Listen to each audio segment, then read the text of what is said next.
Hello, everybody in ABT land, and welcome to the ABT Time podcast here from my emergency location in a hotel in the valley.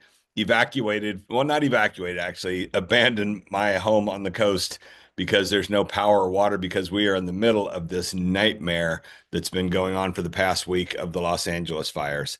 6 years ago, I had my little house burned down in the Woolsey fire, so I've been there and done that.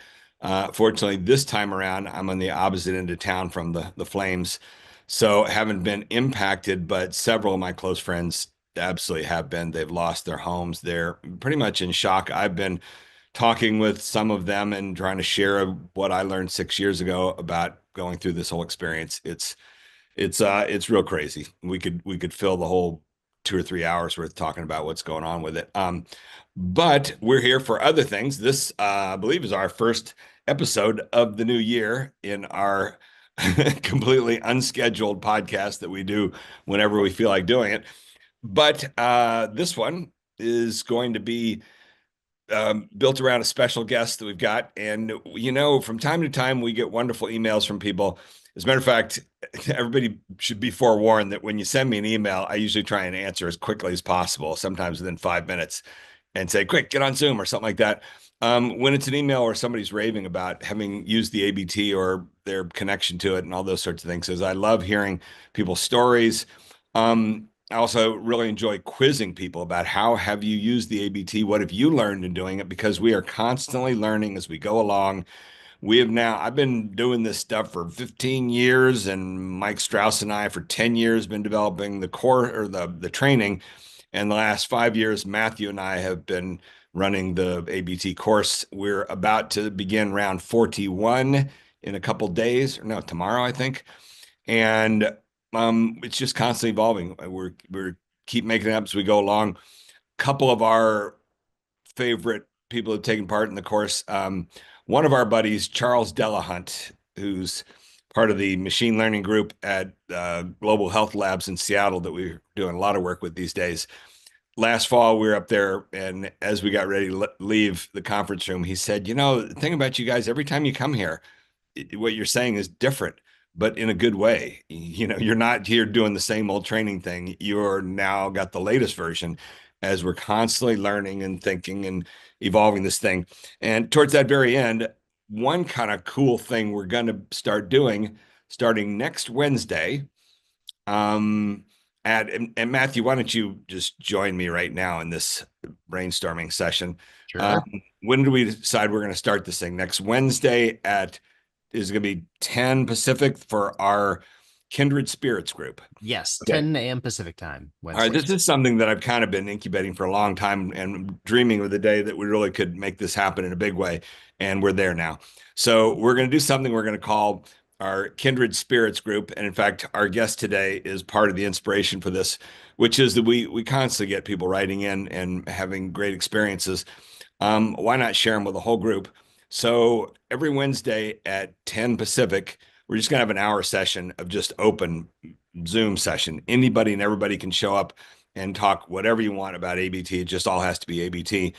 And I'm sure we'll have no trouble filling every single hour with tons and tons of stuff to talk about the latest. Especially people spot the ABT structure in their daily life and things that they see, which is really wonderful. Therefore, starting next week, we'll be doing the ABT Kindred Spirit session. How exciting does that sound? It's pretty exciting. Like I've always wanted to kind of be a part of a group like this, like some kind of like mastermind group, but much more informal where we get to like swap ideas, share war stories, find out what's Yes. working, what's not. So to be able to to actually get to the point where that's like possible, where we're sure that that'll like pretty much be like packed every single time, that there's always going to be someone who has something to share. That's Yeah. amazing. That's amazing. Well, and you had tossed out that name. What if we called it the mastermind group? If I had my choice, I'd call it the dummies group. Perfect. That's more Yeah, our brand. where we still don't have this totally figured out, and we're still gathering input. Last month we did that nailing it workshop, Mm. and had a few more breakthroughs in working with people there and realizing some of these things. Like, oh my goodness, I think one of my breakthrough moments was that there's so many things to teach in communication, but more than 90% of the challenge is narrative structure because it just takes so much time, and you can put it on a list of 15 really good things to do, like you see in a lot of these dull graphics that people do. How to communicate effectively. Oh, and tell a good story. In fact, we're going to hear about that, I bet you, from our guest, her thoughts, because I think we're on the same wavelength. But it's not as simple as tell a good story. Okay, that's just one of the massive misconceptions, whatever. I've heard people say this, we all, ever since we were kids, we're really good at storytelling. No, actually, you're not very good at narrative dynamics as a kid. You tend to be more and this stuff takes some learning and some practice and things like that. And it's story in some ways is not the right term when it comes to that. It's narrative structure. That's what we'll talk about. All right. On that note, anything other important things to share with our listeners? We're getting the ball rolling on the new year. We're going to start with on Wednesday. The name of the group is, it's tomorrow, Spark. Yes, Spark, SPPARK. Which stands for quick. No, no, supercalifragilisticexpialidocious. I have no idea. Yeah, it is very clever acronym that I bet even most of them can't even tell you what all the letters start for. But it's a climate group, once again, with our good buddy Julie Clausen, who is one of the all-time troopers in ABT land, has been with us since the very beginning of the course and has organized a couple rounds of the climate ambassadors with the American Fisheries Society and constantly joining in with sessions of ours. She's one of the people that keeps coming back over and over again and taking part because she has absorbed the narrative gym concept. If you don't coming back to the gym and working out, you don't get that good at this, and that's the tragedy of so many people that think they've got it down. And then what are the things we got going? We're going to be next month with Craig Dahlgren's group, and that's lots of probably like 30 ocean folks. And then we're thinking we're probably going to put the pieces together to run the Nailing It workshop again in March. We had such we have to. There's already been like such a demand for it from like so many sources. So yeah. Like all the people that did it, most of them kind of want to do it again. Right. I think they'll all be up for sitting in on the sessions. And okay, lots more other things in the works, but that's some stuff to get the ball rolling for. All right, so here's the background on our guest, which is Laura Shields, coming to us from Brussels.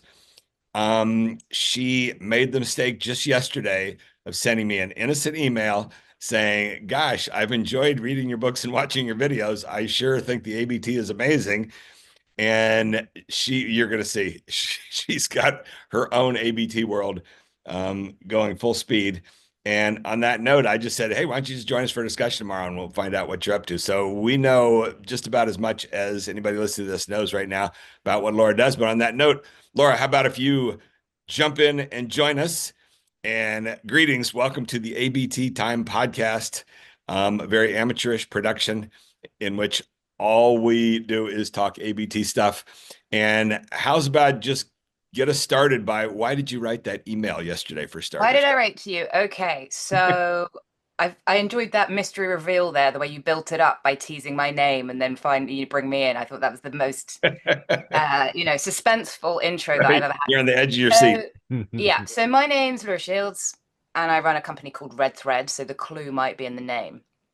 And there we go. I used to be a journalist in London years ago, where I worked predominantly for CNN, CNBC, the BBC, so acronym soup, and TV and radio. And then I followed my husband to Brussels about 15 years ago. It was meant to be for 2, still here. And I became a coach, I became a media trainer. And one of the things that I realized quite quickly is that when you're a journalist, you have all of these conspiracy theories around why people don't want to talk to you. So you assume that when you get ghosted or where people are just ignoring you completely, that there is some kind of reason that they want to withhold this great story from you. And quite quickly, what you realize is there is no conspiracy. There's usually a question of confidence and competence. But most people don't really have the skills that they need to communicate in a way where they have control, but are also able to tell a compelling story that cuts through, particularly in the age of AI. So okay. Hang on. That's so important what you're hitting on right now. Let's slow this way down and go through that. Therefore, slowly. Yeah. Let me do my therefore. I got to do it in the intro, otherwise I'm never going to. Therefore, what I teach people to do is I'm a presentation coach, a media trainer, a message development trainer, which for me is also narrative. And one of the reasons I wrote the email is because I have been basically doing a version of ABT in my workshops for years, just by other names. And I was reading Narrative is Essential. I'd actually come across you, Randy, from Narrative is everything. Narrative is everything. Yeah, Sorry. we'll talk about that in a bit. Okay, keep Well, going. narrative is essential as well. See, I can't even get the book title right, but I apologize for that. That's how, sensible it is to get me on the podcast. Anyway, I was reading it and there were a couple of things in it that I had a eureka moment. Firstly, where you are like, really, it's quite straightforward, as in, let's not beat around the bush. Everybody sings and dances around this idea of what it means to be a effective communicator. Nothing has changed in thousands of years. It's still the same stuff, and it's narrative. So that kind of was great because you also just cut through a lot of the BS that's out there about, as you say, people who say, oh, you have to have this message and that message and tell a story and all of that. And it's all really vague and unhelpful. So there was that part. And then the second part there's actually the second part was when you actually introduced the ABT as the master or the generic name for all of these narratives that then come on afterwards. So what I tend to work with, and I'm talking to my clients about it, is I go for the situation, problem, solution, yes. Or if you want to be more upbeat, or, whatever, situation, opportunity, call to action, or vision, challenge, need, which is also a version of like heaven or hell, really. But this idea of the future focus. And then, all those things. And then I ask people to say, okay, what do they all have in common, apart from the fact that they're threes? And then you unpick it. And what I loved about the way in which you just brought it all together, Randy, was it's like, yeah, there is that master key that takes it that step back. So that was fantastic. And then as I was reading it through, there were other things that made me laugh. And then the thing that really made me write the email was the bit where you explain the difference between narrative and story, and you pull out the bottom of the hero's journey, and you say the narrative is the arc or the journey specifically from the problem to solution part. So it's not the belly of the beast and all that stuff. Yeah. And I just had an alleluia moment. And this will show you how deranged I was with excitement. I hate the word journey, okay, with a passion. I think it is massively overused. And I also want to hear what your views are on the most use of journey. But because we're talking about the hero's journey, it's okay. But I was just delighted, and I thought I had to email because I felt like, you know what, this is the first book I've read in such a long time that just cuts through the BS, essentially, and just gets to grip with it and really grapples. Because I live in a town where people say we need to reset the narrative. It's like, what the hell does that mean? I know, yeah. Do you even know what it is? Yeah. Oh, God. All right. So we match on a whole bunch of annoyances, but not so much on the journey one. We'll talk about that in a minute. There's 4 hours worth of stuff right here we could get going on. Are you going to join us next? Can you stay up late enough there in Brussels that you can join us next week for our when is it? What did we say? 10 our time. That'd be 7 your time, I think. Is this on the 22nd? Wednesdays. It's going to be every Wednesday, so you can just come and go whenever you can make it. I may be in the airport in Geneva, but yes. Or I'll if have not, nothing else to do. Yeah, so, then the next. I don't mean that in an insulting way. That sounds really rude. It's like, I'll be in the airport. All right. Got nothing else to do. Might as well. Got nothing else to do. I'd have been through duty free. I'd love to. I do also want to say that before we go any further, I'm really sorry about what is going on in LA. I can't imagine. Oh, geez, I feel like I know we've talked about it before, but just before we came on. But I feel like I need to say it if any of your listeners are also going through this. I have friends in LA. Fortunately, they're okay. Yeah, but I can't imagine what that's like. So I'm really, I got a billion tough about that. It is so enormous. But yeah, let's set that aside. It'd be agonizing enough about that.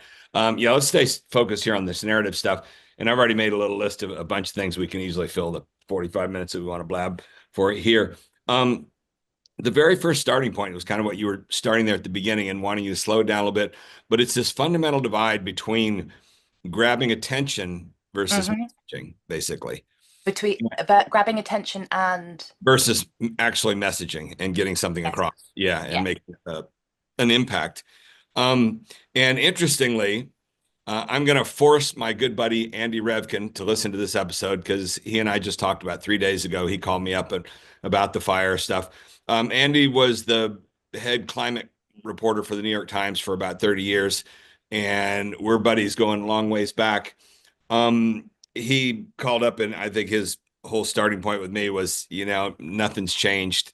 He had feature article that had the cover image in Discover magazine on 1988, and it was a Mhm. picture of the planet melting from global warming in 1988. Long before it was in the news or anything like that. So he was so Or Al far Gore. curve, and he's followed all this.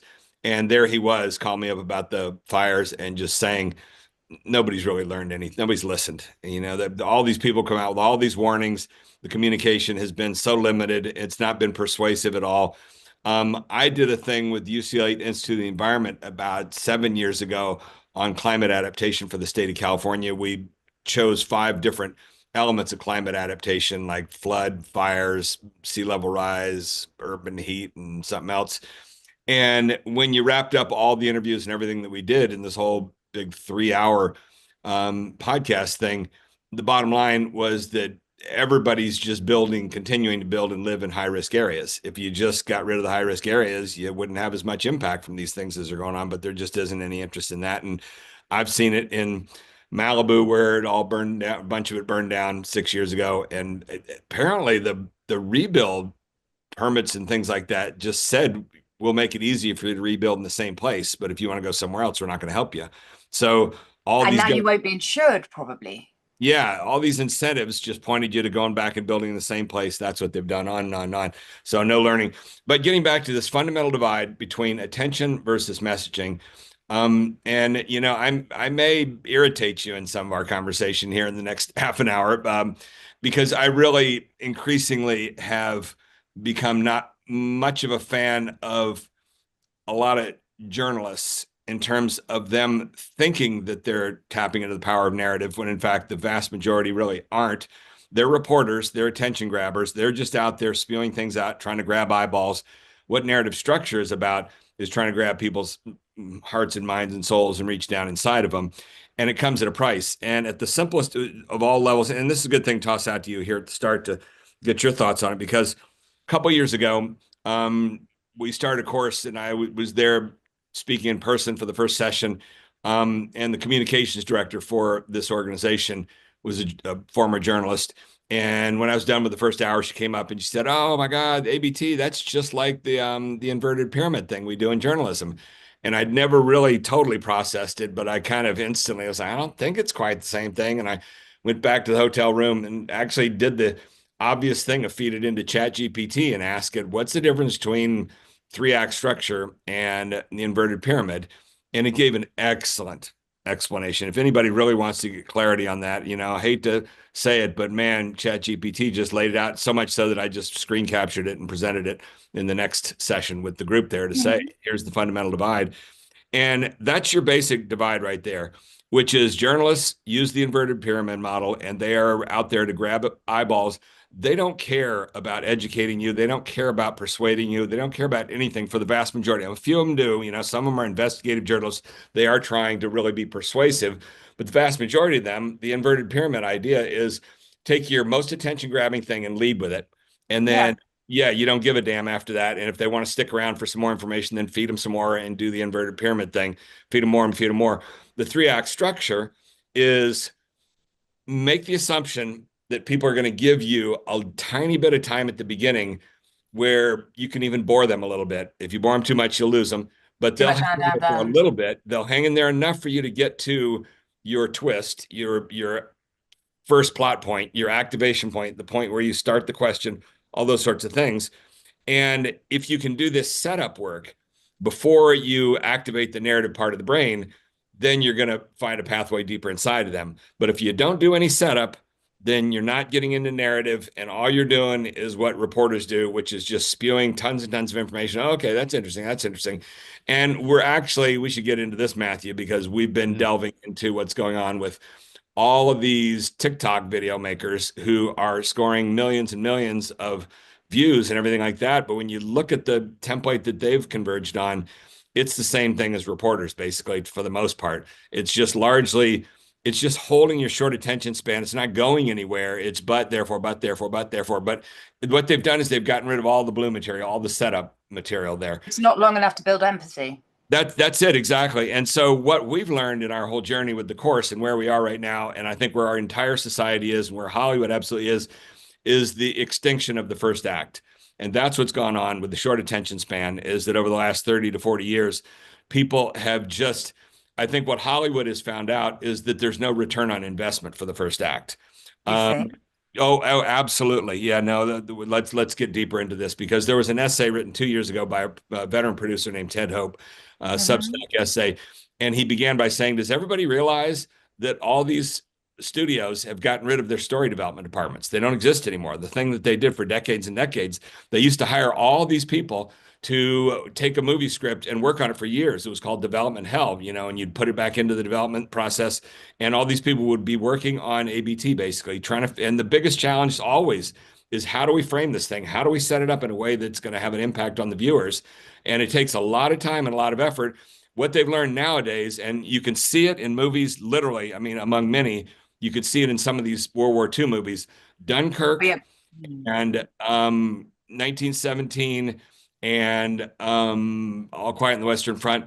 What you see is a structure in which there's no first act anymore. Okay, so on Dunkirk, I took your point on that in the book as well, about how it goes straight for the melodrama. But I Yeah. think Christopher Nolan's intention, his stated intention with that film, was that he wanted it to be he wanted the audience to go through that sense of dislocation and panic, like it was an intentional decision to make it that way.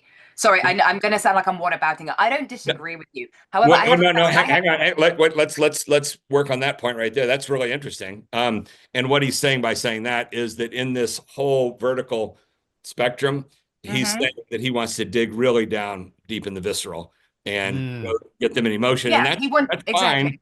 But I'd like to think that there's still a place in the world to actually work a little bit in the cerebral.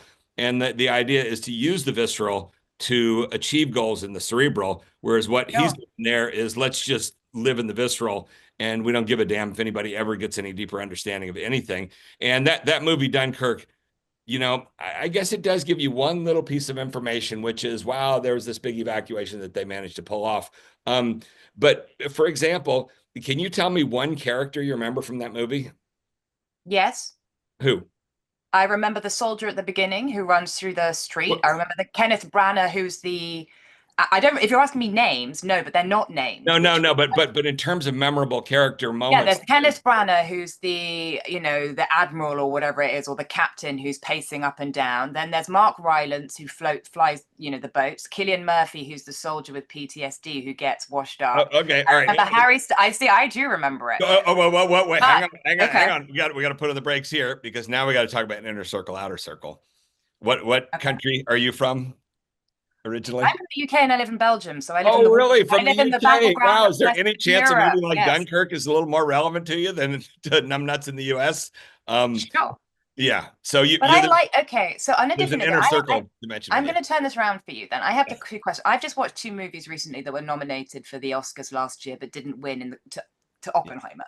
So I watched American Fiction and I watched The Holdovers, both of which do actually make you work and do quite a bit of setup, I think. So I appreciate that they lost out to Oppenheimer, which was more flashy, but that is a 3 hour movie. That's still a 3 hour film where there was, even though they chopped it around with the storytelling, there was a lot of setting up. There was a lot of scientists doing and for a while before it got to the payoff in that sense. So I would agree with you that there is a lot of move, and you're the screenwriter, so I'm telling you as an observer. No. But I was really surprised. I loved American Fiction, and I thought it was so smart, and the way they just invested in the family and set it up. But I appreciate this is where I'm going to listen to your far more informed screenwriter Hollywood take. And I'm also watching all the MCU films with my son at the moment, which I had zero interest in.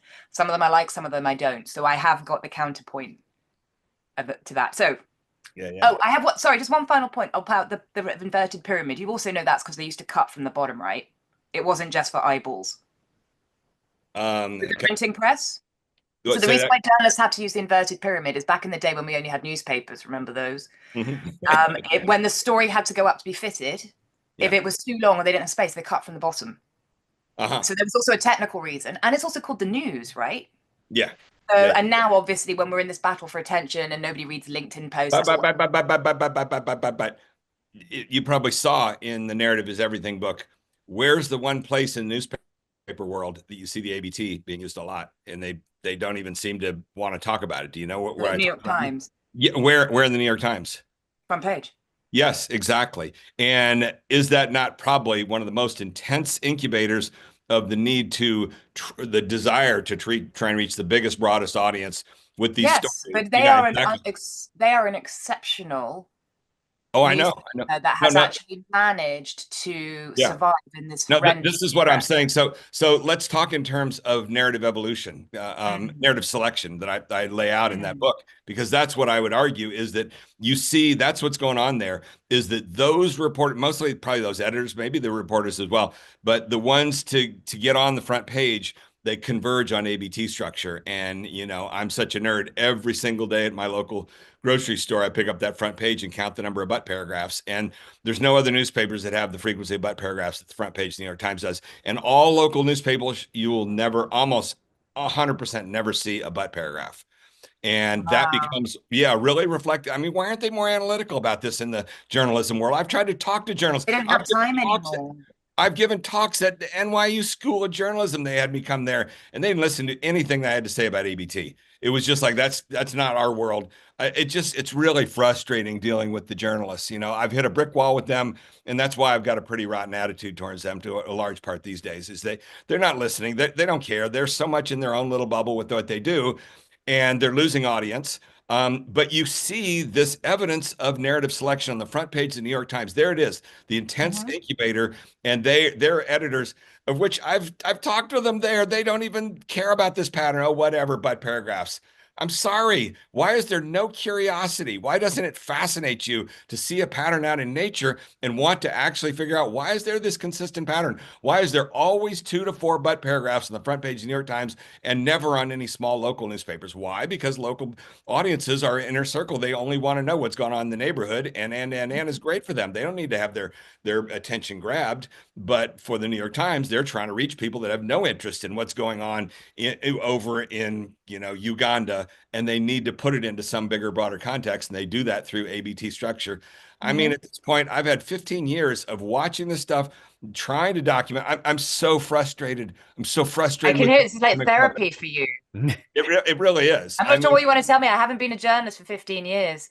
So I feel like I'm slightly separated from that. I think most journalists probably feel that they know what narrative is and they have had it drummed into them, and but they they have don't, to go and they don't. hard. Yeah, and they don't. Right, right. Yeah, But they've that's also it. had to have it drummed into them hard to go with the news, Yeah, right? yeah, That's as yeah. simple as that. And that you have very limited space and you've got to get to the point and, Well, let and me make take that. choices. Yeah, let me take that point and bring in Matthew to comment on this, because I remember back before I moved to Hollywood, in the early 1990s when I was a professor at the University of New Hampshire, and I began reading on all this sort of stuff. And back then there were so many articles of, first off, in the late 90s, once I'd moved here and gone to film school, there was the LA Times used to do some great articles in their entertainment section.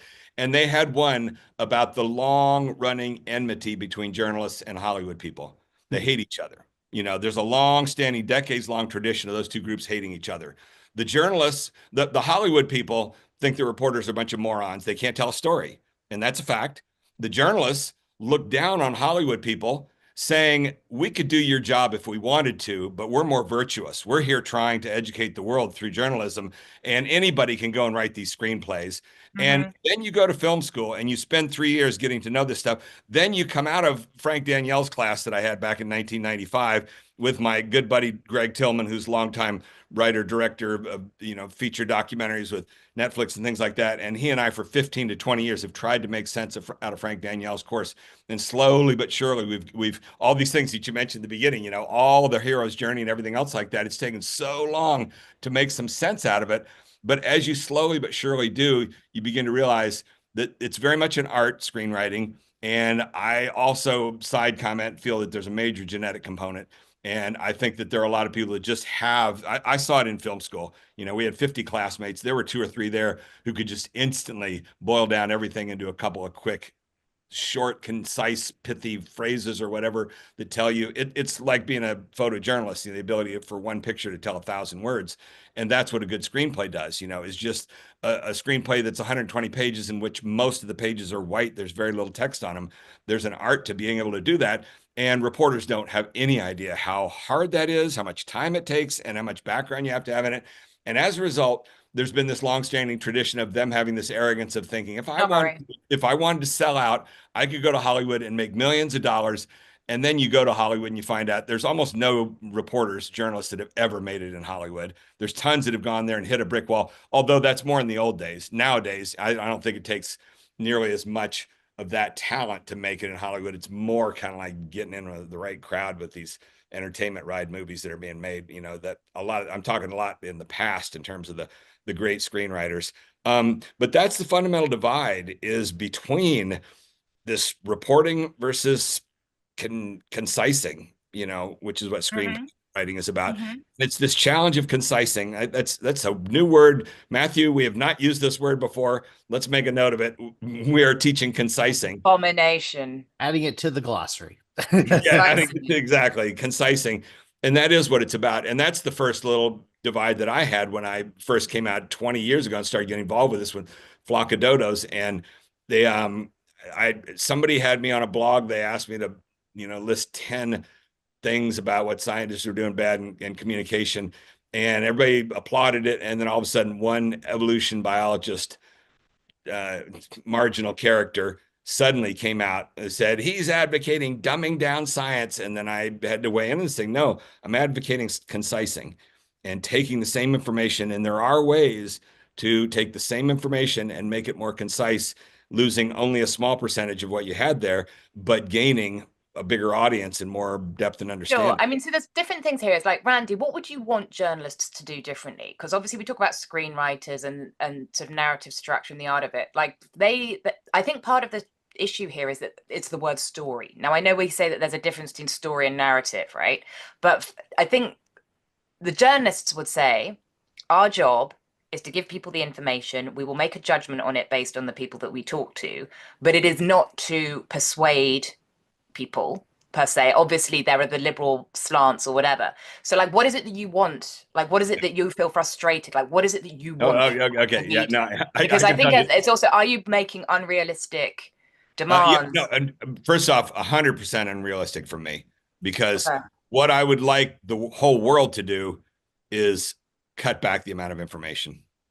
And yeah, well, interestingly, a couple years ago on Bill Maher's show, he had on there Noah Yuval Harari or Harari, whatever that guy's name is. Yeah, who I'm not a huge fan of, but I think he hits on some interesting things at times. And they were in the middle of a discussion, and he had gone back and forth. And then there was this quiet little moment where he kind of sat off to the side. He said, maybe we should have less information. That's it. So this has been the arc of my lifetime journey. I'm turning 70 this year, and I entered in the world in the 1970s when there wasn't so much information, and I had very humble goals and aspirations. I wanted to become an academic professor, a marine biologist, and I thought, I go and do this PhD, and then I get to live this wonderful life, this career, and everybody respects me and listens to me and lets me be an expert and say, this is how things go in the ocean. I did not sign up for a world in which you try and lead and tell something like that, only to have the entire social media world throw shit at you for just trying to have an opinion or trying to share some expertise, which is what it's turned into. Everybody's horrified now that who wants to be an expert anymore? You try and offer, look at Fauci. You try and stand up there and offer your knowledge base. And what do you get back? A tidal wave of angry malcontents who found this pathway into neutering you. And so that's the world that I signed up for back in the 70s, was very civilized and fun and had meaning to it. You could aspire to do good things for society. The information exploded in the 80s, and I watched it happen. I talk about it in my books. And by the 90s, it was complete chaos. And today there's no chance for leadership anymore, hardly. I mean, it's just narrative is leadership, and that's what it's turned into. And guess what? Guess who we just reelected as our president? The guy who got, the single deepest grasp in the political world of ABT, basically. Well, so I agree with you for his first term, because Make America Great Again. It's like you vote leave, take back control for Brexit. It's exactly the same Yep. trajectory. Okay, what about second term? What was it for this one, right? Oh, why don't you tell what me was his second? What was his second term? Because I'm genuinely. I'm No, half American, by the way, so I get to vote, and I pay a lot of attention. In fact, my family's from Vermont, so Matthew, that thing that you were doing with the Vermont guys, strikes chord. However, what was it for the second term? And we can forget Harris. Okay, it was Trump. I just didn't see the story, right? What no, was it? okay. So you tell me for the second term, when he showed up to give speeches, what did he have written on his red hat for the second term? God, I don't know. Oh, come on. Huh? Well, I said, come on. America first? I don't know, MAGA? I don't know. What was it this time? I have no idea. I wasn't looking at his hat. Okay, sorry. Matthew, can you tell me what was on his red hat for every speech? I thought it was still Make America Great Again. Oh, gosh. I think you're right. Oh, my goodness. It's still that? Yeah. Yes. But I didn't hear him saying it. And maybe this is No, I'm sorry, but this is the single biggest factor I would point to in him getting reelected is the ability to develop a simple message, stick to it, have everybody have all the resistance eventually cave in. You saw it the first time where he ended up before the pandemic, he had greater than 90% support of the whole Republican Party. You know, everybody just fell in line, and they fell in line around that thing that was ridiculed the first year by especially the Democrats. Oh, what a stupid slogan and red hat. Great slogan. What's that? It's a great slogan. Oh, not to the. Oh my God, go back. Well, I think we're staying away from politics. Okay, so I get that part. So, and by the way, let me offer up a blanket apology. I'm being so obnoxious to you. I'm arguing and trying to negate everything. If you would let me speak, I would ramrave you the other way. I've heard of combative guests before. This is a very combative host situation. That's okay. I feel Randy is working through some issues with me. Really? Exactly. You're gonna mute me. You're gonna hit the mute button on the host. So how much are you charging by the hour, Lori? Like $3. Well, I give you a good price. All right, so it's your turn. Furthermore, at some point, you got to explain to us what you have over your right shoulder there. Kurt Vonnegut. I do want to talk to you about Kurt Vonnegut. I know, God, we needed 4 hours for this thing, and we. I know, that's okay. And I also had to go and stop my son from setting fire to the house or learning how to make mess from some YouTuber in a minute. But anyway, so it's my Shapes of Stories wall chart by Kurt Vonnegut, which I printed off because I love the graphics so much. And in fact, I feel like I ought to name check the woman who did it. Can you send us a picture of that? Yeah, totally. I'll send it to you. She's called Maya Iden, and you can find it online. Anyway, I came across, so it's the different shapes of stories. Yes. And obviously Vonnegut, very famous. In fact, you refer to him, and this is where one of the reasons I have this is because I want to talk to you about him, Randy. Yes. Is Kurt Vonnegut, Slaughterhouse-Five, non-linear storytelling, jumping around with time and space, and this idea that you can't really tell a story because of the horror that he went through and this sort of unspeakability of it as well. But he also said you can't subvert narrative or story structure until you actually know what you're dealing with. And so so prescient with sort of working through all the different shapes of the stories that we have and sort of the common ones. So totally separate from Joseph Campbell, we get the shapes of stories. What does we have? We have Man in a Hole. Okay. Hang on. All of those ones. Before you get into any of that, would you be willing to do another episode with us of this podcast that we just focus on that graphic and Kurt Vonnegut? Sure.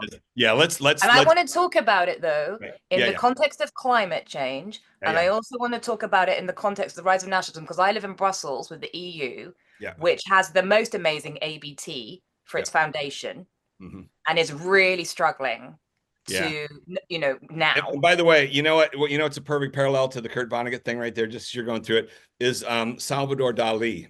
Have you ever looked at his life? The second best museum in the world of Salvador Dali artwork is in St. Petersburg, Florida, of all the crazy things I've visited. No way. It's that's messing with my mind. I know it really is. And it does mess you. It turns out there was a couple in the 1950s who were huge fans of his. They got to know him and they were wealthy. And eventually they acquired a whole bunch of his works and they were in St. Petersburg. It's a brilliant museum. Actually, this is true. Yeah, there's one in Florida, which is where the Charles René Mackintosh, the highest number of those Tiffany windows. Oh, really? Oh, same type of thing. So the Tiffany windows. But anyhow, with this, the first time I visited probably 15, 20 years ago, and they had it set up where the first hall that you came down was him trying all the traditional things. That's what he did at the beginning of his career. He tried to be what, expressionist or realist or all these things, and did a mediocre job with as he learned exactly what you're saying, what Kurt Vonnegut's saying there, as he learned all the basics of traditional painting, and then only then did he begin to wait a second, who's the other guy that did the exact same thing? Your guy in Brussels. Jesus Comes to Magritte. Brussels. Who? Magritte. No. What the hell's that guy's name? Esper or something like that? Okay. Sorry, James Ensor. You know his work? Mm-hmm. When Jesus Comes to Brussels. Yes. Same deal with him. The Getty had an exhibit on him a number of years ago I went to that was exactly the same thing. He was a rebel. He tried to be a traditionalist, did all the standard things, and all along kept throwing barbs at the art schools and telling them to get stuff. And then eventually went off and did all these radical paintings. It's so brilliant, his work. Well, this is one of the reasons why it comes back to this. Sorry, I think Matthew should be allowed to speak. Oh, no. No, I'm you're just going to good. sit here. Maybe you don't want to be part I've of it. been through trauma with the fires here. I have a right to dominate my own. I know, exactly. Let it out, Randy. Please be sympathetic. Put it in a narrative. Let's start quiet for you. Yeah, okay? get to the point, damn it. Okay. So, where was it? What I was going to say was no, but this is also part of this idea of like we don't live in a world of and anymore. So this idea of the setup or the scene setting.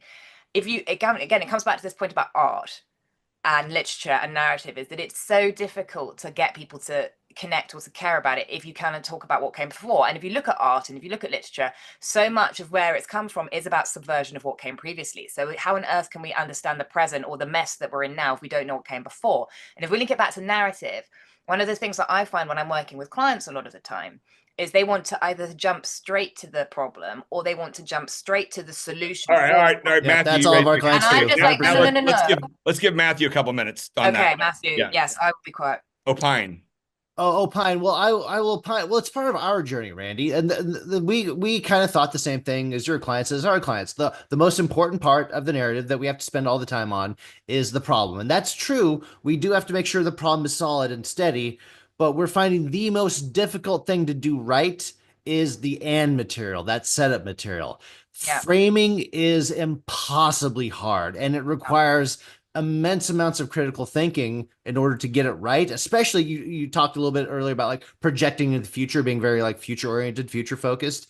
Like most people are not trained to do that in any way, shape, or form. It is it's really difficult to imagine change. Oh yeah, absolutely. So I did some work with a company that is basically helping to reinvent cancer treatment with nuclear isotopes.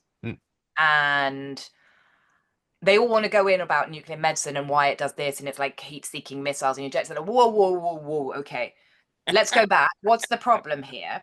Yeah. It's not a cancer problem. It is a cancer treatment, obviously, but it's actually also that traditional radio and, well, you know this, right? It's science. It's that it actually can make you as sick, the treatment, as the disease itself. And then you go, okay, so are we dealing with a treatment issue? Are we dealing with a cancer issue? And then what is the frame that we want to put around it? If you're a company, how are you going to then tell this story? Are we telling a story about the problem of treating the relatively short history of nuclear medicine? Are we telling a history of a company that's doing new things?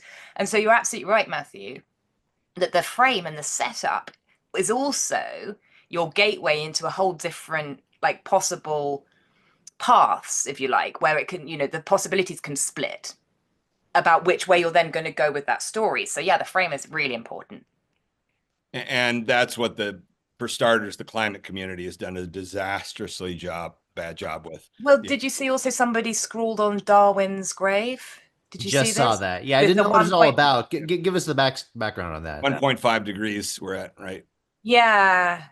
And so yes, exactly. So some campaigners, I don't know if it's Extinction Rebellion or just Stop Oil, but some of the really scared, and I have sympathy because they're terrified, right?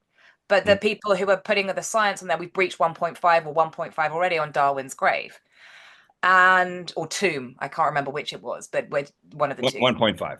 Yep. 1.5. Yep.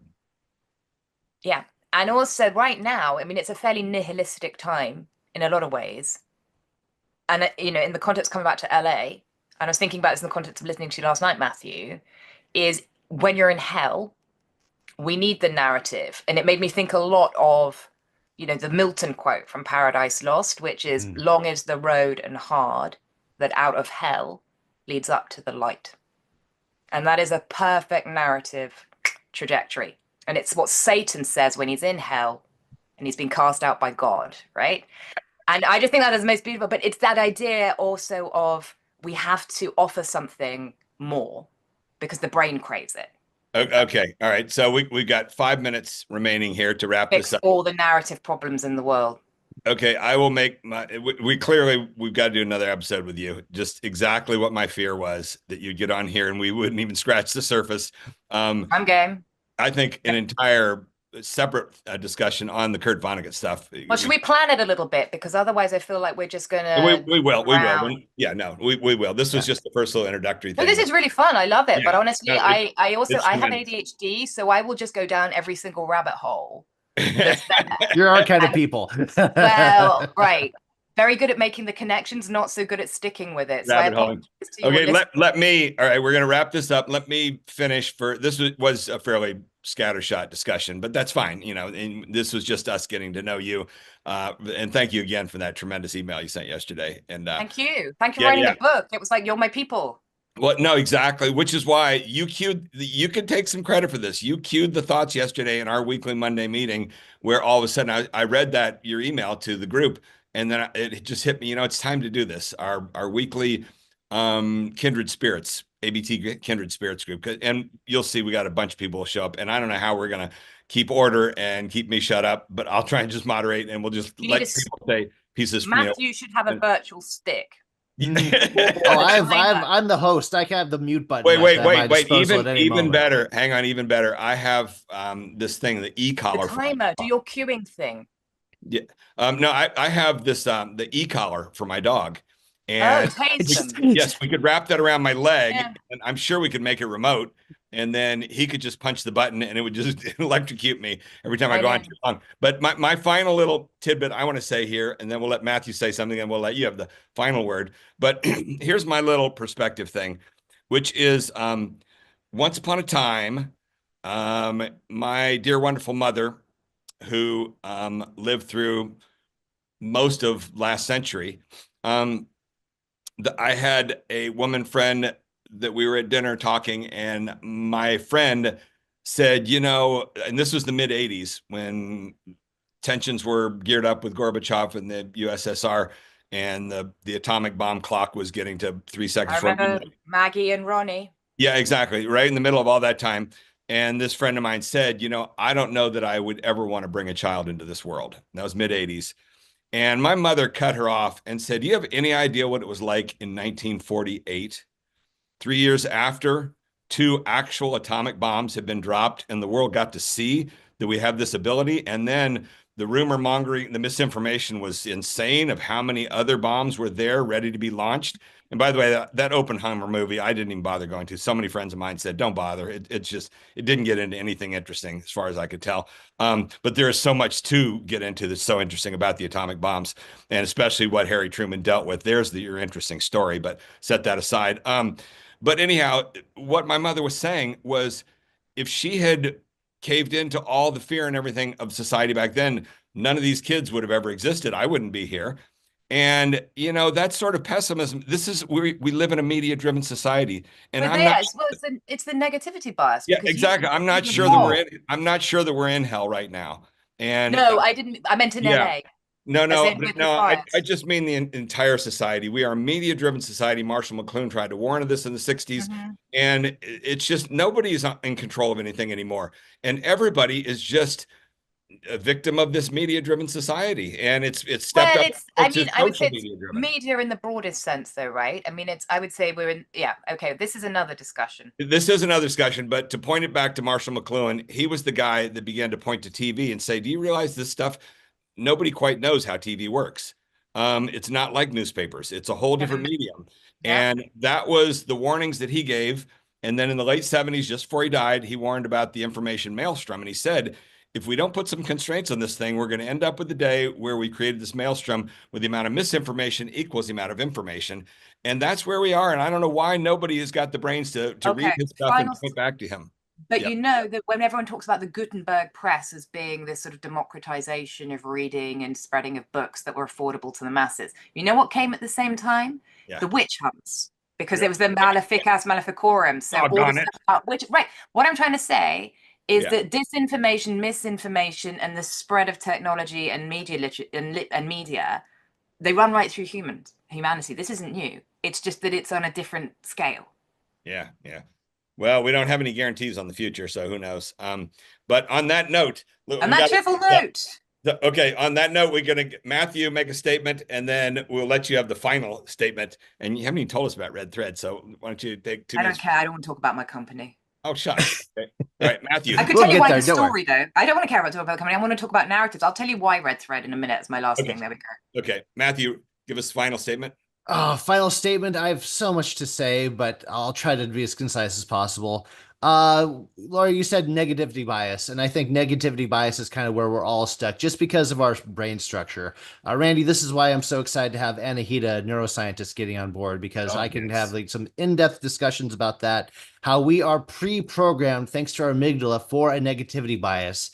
And if we don't strenuously try for a higher order of thinking to go beyond hell toward the heaven, that this is basically the society that we're going to get. And it is not easy, and it requires effort. It requires training. It requires even understanding that not thinking about heaven is itself a problem. It is going to get you stuck in the long run. So that's why I'm so excited about what we're doing, Randy. It feels like where we're sitting at is a underdeveloped branch of philosophy that really is kind of like there's a saying that there is no difference between communication and thinking. They are the same thing. So which leads to the better you are at communicating, the better you are at thinking. And the good news is, like, if you can look at communication and figure out what the rules are and improve upon those rules and make them better, you become better at thinking. So that's kind of my hope for the future. Getting people better at communicating, we'll get them better at thinking, we'll get them to be able to better visualize that heaven and give them a place to go. Fabulous. Okay, give us a 1 minute wrap up here, Laura, because we're going to hear lots more from you. Okay, so my company is called Red Thread, and it comes from the Greek myth of the labyrinth and the Minotaur. Crash course in the story for people who don't know it. The King Minos of Crete had to build a labyrinth, which is a really complex maze full of twists and turns to house a creature called the Minotaur. Minotaur was a half-man bull that ate people. King couldn't kill it. It was his stepson. Right. This is a wild Greek myth, totally normal. His wife would fall in love with a bull. Yeah. Had to be fed every year. Minotaur had to be fed live human beings who came over from Athens. And this carried on until Theseus came along. And he had 2 jobs. He had to kill the Minotaur, and he needed to find his way out from this maze of complexity. And it was the princess of Crete, Princess Ariadne, who fell in love with him. And she gave him a ball of red thread, the ultimate female weapon for the heroine's journey. And she helped him use it to find a trail out. So it's this relationship between narrative and control and focus that I am really interested in. And I did classical Greek and Latin at university, so this is very close to my heart. And I also like the fact that it's a very feminine device, because women didn't have that many options. They didn't get to go on quests. So their survival, their journey was all about using domestic art, sewing, spinning, which is, of course, the metaphor for creation of narrative anyway. Okay, you know what's very cool is that you presented that piece of information right there at the end rather than at the beginning, because if at the beginning we would have been trying to keep up with it, but now that we've gone through 45 minutes of talking with you, it's very cool to synthesize your whole perspective by hearing that. I think that will intrigue a lot of people. Go to your website. And next time I'll show you my images. Okay, good. And then our final statement here is I've learned one thing in this discussion, which is that when we do this thing next week, that we're going to call our Kindred Spirit, ABT Kindred Spirits group, the one guy we don't want to have as moderator is this guy, Randy Olson, who will just make a mess of it. So Matthew and I will brainstorm on who the moderator is going to be. and I will be forced to only have like 30-second little moments where I'm given Well, the permission. moderator needs to have muting powers over everyone and Yeah. then put you in the waiting room. Yeah, I yeah, did no, do no, that no. to my dad, who's If 80. if we think long and hard, we can find ourselves a really good moderator. And Yeah. yeah, I've got a few names to Okay. nominate between he and Keep I. me Will have posted. I would be delighted. This has been an absolute pleasure. Thank you very much for inviting me, and good Yeah. luck. No, we're gonna do lots more discussions and things. So very cool because yeah, you and I need to have a separate talk about what it is you actually do with the, you know. Yeah, well, we can do that not recorded because that would be Yeah. and. Perfect. And that's fine because it'll be inner circle for us. So all right, thank you so Perfect. much All for your right, take care. time. So nice to meet you both. Good luck and over the next weeks and with LA. Yeah, and you know, for me, it's not a crisis this time around. I paid my dues 6 Yeah, years. but it's not nice, right? I mean, I've Well, been. what I'm doing now is I'm sharing a lot of what I learned 6 years ago with several of my friends who've lost their homes, and they're in shock right now. And I went through Yeah. shock for a month or two. It's a whole really traumatic progression that you have to go through, and a lot of them are already starting to say, you know, I need to get this and this so I can get right back to work. And I'm trying to say that you don't fight it. It's going to just take a few months to follow its progression. So, okay. Perfect. On All that right, note, thank you so much, and Great. Take care. tune in Bye. next time, everybody, for the ABT Time Podcast. Bye.